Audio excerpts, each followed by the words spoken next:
Hello all, welcome back to my channel. Next day morning fresh అయ్యి breakfast చేసి సోమనాథ్కి బయలుదేరాం. ద్వారకా నుండి సోమనాథ్ 235 కిలోమీటర్స్, అప్రాక్సిమేట్లీ 4.5 hours పట్టింది. రోడ్డు చాలా బాగున్నాయి, ఎక్కడ అలసట తెలియలేదు. కొన్ని ఏరియాస్ అయితే మన ఆంధ్ర కోస్టల్ ఏరియాస్ లాగే ఉన్నాయి. మాది నెల్లూరు కాబట్టి మైపాడు బీచ్ వెళ్ళే రూట్ అని చెప్పొచ్చు. దారంతా చుట్టూ గ్రీనరీ, కొబ్బరి చెట్లు, మంచి సీనరీస్తో చాలా బాగున్నాయి. మధ్యలో ఒక చోట చిన్న బ్రేక్ తీసుకున్నాం. అక్కడ అప్పుడే చెట్టు నుంచి కట్ చేసిన కొబ్బరి నీళ్లు తాగాం. మరలా జర్నీని స్టార్ట్ చేశాం. ద్వారకా నుండి సోమనాథ్ వెళ్ళే రూట్ అంతా సీ కోస్ట్కి దగ్గరగానే వెళ్తుంది.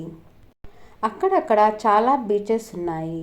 మేము ఒక బీచ్ దగ్గర బ్రేక్ తీసుకున్నాం. బీచ్ అంతా ఇలా షాప్స్ ఉన్నాయి, క్యామెల్ రైడ్స్, డెజర్ట్ బైక్స్ కూడా ఉన్నాయి. వాటర్లోకి ఎవరిని పోనీయకుండా ఇలా బ్యారికేడ్స్ కట్టేశారు. సెక్యూరిటీ గార్డ్స్ కూడా ఉన్నారు. మేబీ హై టైడ్స్ వల్లేమో. అక్కడ నుంచి మరలా జర్నీ స్టార్ట్ చేశాం. మధ్యలో పోర్బందర్ని కూడా క్రాస్ అయ్యాం. సోమనాథ్కి 4.5 కిలోమీటర్స్ డిస్టెన్స్లో హోటల్ బుక్ చేసుకున్నాం. ఇప్పుడు సోమనాథ్ టెంపుల్కి వెళ్తున్నాం. ఇక్కడ న్యూ టెంపుల్కి వెళ్ళే ముందు ఓల్డ్ టెంపుల్ని దర్శించుకున్నాం. మెయిన్ టెంపుల్ని మొఘల్స్ డిస్ట్రాయ్ చేసినప్పుడు అహల్యాబాయ్ ఈ టెంపుల్ని కట్టించారట. మెయిన్ టెంపుల్ మళ్ళా రీకన్స్ట్రక్ట్ అయ్యే వరకు ఇక్కడే పూజలు జరిగాయట. ఇక్కడ శివలింగానికి అభిషేకం చేసే వీలుంది. ఓల్డ్ టెంపుల్లో శివలింగానికి అభిషేకం చేసి మెయిన్ టెంపుల్కి వెళ్ళాము.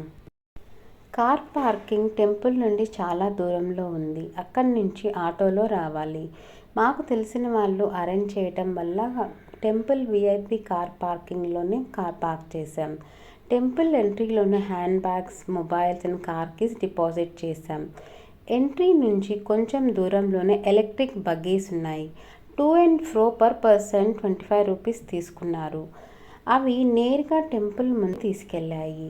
ఇక్కడ కూడా టికెట్ సిస్టమ్ లేదు, అందరూ క్యూ లైన్లోనే వెళ్ళాలి. మాకు ఫస్ట్ దర్శనానికి 10 minutes పట్టింది.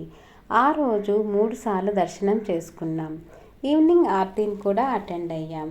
ఆ రోజు ఈవినింగ్ సోమనాథ్ టెంపుల్ పైన ఉన్న ఫ్లాగ్ని తీసి వేరే ఫ్లాగ్ పెట్టే కార్యక్రమాన్ని కూడా చూడగలిగాం. చాలా చాలా బాగుండింది. ఏదో వీడియో కోసం చెప్పటం లేదండి, చాలా జ్యోతిర్లింగాలు దర్శించుకున్నాం. కానీ సోమనాథ్ టెంపుల్లో ఉన్నంత ప్రశాంతత ఎక్కడా లేదు. టికెట్స్ లేవు, పూజారి లేదా ఏజెంట్ ఇంటర్వెన్షన్ లేదు, గంటల తరబడి క్యూ లైన్లో ఉండాల్సిన అవసరం లేదు. మేబీ నేనంత ఎక్స్ప్రెసివ్ కాదేమో కానీ టెంపుల్ అయితే చాలా చాలా చాలా బాగుండింది. ఇక్కడ ప్రసాదం చూర్మా లడ్డు కూడా చాలా బాగుండింది. చాలా రష్గా ఉండింది కానీ టెంపుల్ చాలా విశాలంగా ఉండటం వల్ల అంతా అనిపించలేదు. ఈ వీడియోలో ఇంతే. నెక్స్ట్ డే ఏం చేసామనేది నెక్స్ట్ వీడియోలో చూద్దాం. నా వీడియోస్ మీకు నచ్చినట్లయితే వీడియోస్ని లైక్ చేయండి, షేర్ చేయండి, సబ్స్క్రైబ్ చేయడం మర్చిపోకండి. వేరే వీడియోతో మళ్ళీ కలుద్దాం. అంతవరకు బాయ్. Thanks for watching.